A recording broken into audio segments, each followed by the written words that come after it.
Assalamualaikum warahmatullahi wabarakatuh. Saya Konita Mustika Bilkis. Di sini saya akan menjelaskan mengenai materi yaitu ketepatan perubahan hormonal dan metabolisme tubuh lansia, yaitu konsep-konsep pemeliharaan kesehatan dan juga gaya hidup pada manusia. Nah, yang pertama ini ada pemeliharaan kesehatan bagi lansia. Kesehatan pada lansia itu terdiri dari kesehatan jasmani, rohani, dan juga sosial, yang ketiganya itu saling berkaitan dan bukan hanya sekedar kondisi yang terhindar dari penyakit saja. Nah, untuk tujuan pemeliharaan kesehatan itu sendiri itu bukan hanya memperpanjang usia kehidupan, namun juga mengusahakan supaya mempunyai hidup yang berkualitas. Selanjutnya ada persepsi pada proses menua. Itu ada 3. Yang pertama persepsi pesimistis, yang mana lansia ini menganggap bahwa terjadinya kondisi sakit itu karena sebagai hasil proses ketuaan. Contohnya, ada lansia yang mungkin mengalami nyeri sendi dan dia menganggapnya itu sebagai konsekuensi langsung dari proses penuaannya tanpa ia mempertimbangkan kemungkinan faktor lain seperti gaya hidupnya, kegiatan fisiknya, atau kondisi kesehatan tertentu.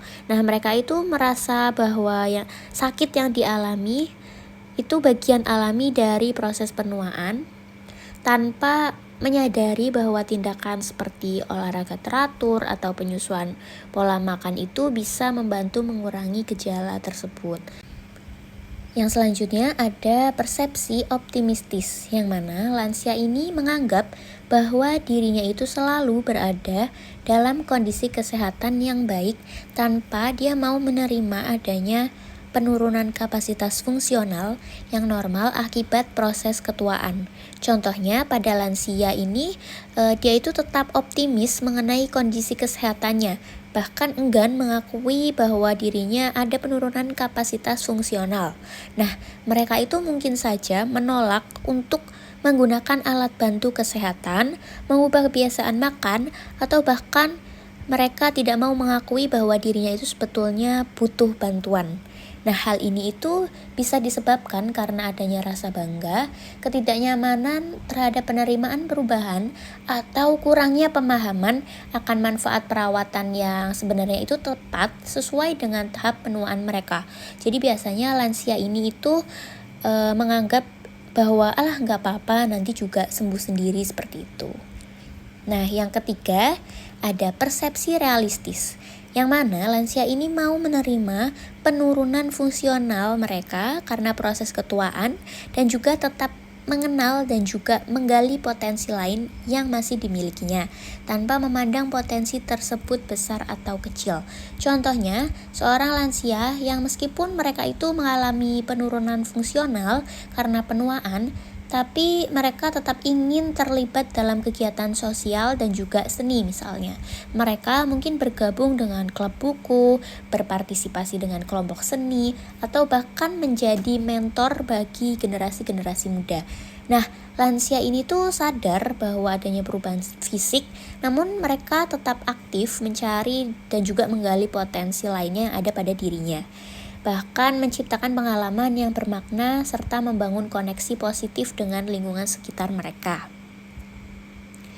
Selanjutnya, masa lansia itu terjadi saat proses penuaan terus berlangsung. Nah, kondisi kesehatan ini mulai menurun serta kadang kemampuan berpikirnya juga mulai berkurang. Mengatur pola makanan sehat itu sangat penting bagi lansia. Makanan lengkap dan juga mengandung seluruh zat gizi penting bagi kekuatan dan juga kesehatan dalam ukuran yang tepat itu adalah makanan sehat yang sangat diperlukan. Selanjutnya permasalahan makan pada lansia itu ada 3. Yang pertama pemasukan. Jadi pemasukan makanan itu sering terganggu oleh selera makan lansia yang mulai menurun. Nah, selera makan itu bisa dipengaruhi oleh bau, rasa, penampilan, dan juga peradaban yang semuanya itu ada kaitannya dengan berbagai kemampuan indrawi yang menurun. Nah, makanan yang dianjurkan untuk lansia sendiri yaitu makanan yang rendah gula, garam, lemak, serta menghindari makanan yang diawetkan atau makanan yang diproses. Nah, dan juga kurangi minuman yang merangsang kepekaan indera perasa, misalnya seperti kopi, teh, dan juga rokok. Nah, untuk menghindari kegemukan itu juga bisa dengan mengurangi porsi nasi dan menggantinya dengan buah, sayur, dan juga air putih. Selanjutnya pengolahan. Nah, proses pengolahan makan pada lansia yang terganggu itu berawal dari mulut yang mengalami pengeroposan gigi. Nah, akibatnya pengunyahan kurang sempurna ditambah dengan berkurangnya produksi air ludah. Nah, hal tersebut itu dianjurkan untuk melakukan perawatan gigi sejak dini, menghindari makanan panas yang langsung diikuti dengan minuman dingin atau makanan dingin serta es, dan juga makanan yang manis-manis yang akan merusak gigi. Yang ketiga, ada pengeluaran. Nah, pengeluaran sisa makanan atau buang air besar ini akan sering terganggu karena kurangnya gerakan usus dan kurangnya asupan makanan yang berserat dan air. Nah, cara mengatasinya yaitu perbanyak makan sayur, buah, minum air putih, serta berkegiatan fisik yang akan melancarkan proses pembuangan. Jadi hal yang terpenting adalah mengurangi konsumsi karbohidrat atau nasi, lemak, dan juga protein. Nah, juga menambah konsumsi sayur, buah, dan air dengan kandungan vitamin dan mineral. Usaha untuk mengurangi hal yang tidak diinginkan dari segi fisik lansia yaitu yang pertama, menghindari atau mengurangi berat badan yang berlebih. Yang kedua, memilah makanan sehingga sesuai atau kurangi makanan lemak jenuh. Nah, lemak jenuh ini misalnya gorengan, mie instan, susu. Nah, selanjutnya yang ketiga, hindari faktor resiko penyakit jantung koroner supaya selalu berguna dengan mempunyai kegiatan atau hobi. Nah, misalnya itu resiko penyakit jantung ini jangan merokok dan sebagainya. Nah, yang keempat, wajib terus melakukan gerak badan teratur, misal dengan berjalan dan sebagainya. Yang kelima, mengikuti perintah dan juga saran dokter serta hindari situasi yang menegangkan. Maksudnya yang bisa menimbulkan stres atau kecemasan. Nah, yang selanjutnya terakhir, menjaga kesehatan dengan memeriksakan badan secara periodik atau teratur. Nah, yang selanjutnya ada upaya yang dilakukan untuk menjaga kesehatan lansia.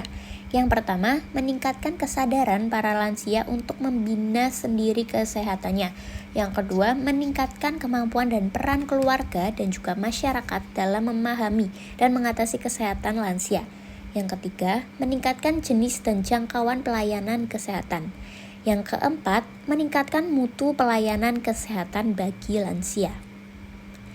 Selanjutnya ada gaya hidup. Nah, gaya hidup sehat itu bisa dilakukan dengan mengonsumsi makanan yang bergizi seimbang, melakukan aktivitas fisik atau olahraga secara benar dan teratur, serta tidak merokok, dan sebagainya. Nah, diperlukan kerjasama dari banyak pihak, antara lain dari lansia itu sendiri, keluarga, masyarakat, pemerintah, organisasi, dan juga pemerhati kesejahteraan serta profesi di bidang kesehatan.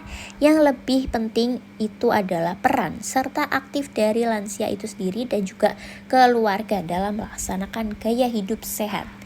Nah, gaya hidup sehat itu misalnya yang pertama, aktivitas fisik yang teratur, yaitu ikut sertanya lansia itu dalam aktivitas fisik seperti senam, berjalan, atau kegiatan ringan lainnya. Yang kedua, pola makan yang seimbang, yaitu mengonsumsi makanan bergizi dengan seimbang termasuk buah, sayuran, protein, dan juga serat. Yang ketiga, interaksi sosial. Ini lansia ini harus sering terlibat dalam kegiatan sosial, menjaga hubungan dengan keluarga, teman, dan juga komunitas. Yang keempat, rutin memeriksakan kesehatan. Yang kelima, aktivitas mental, yaitu merangsang otak dengan membaca dan juga menyelesaikan teka-teki. Yang keenam, istirahat yang cukup.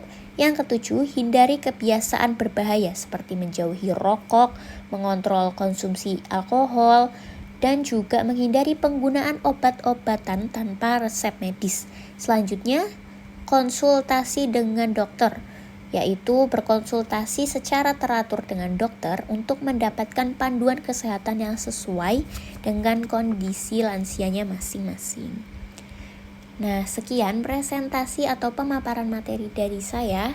Mohon maaf apabila ada kekurangan.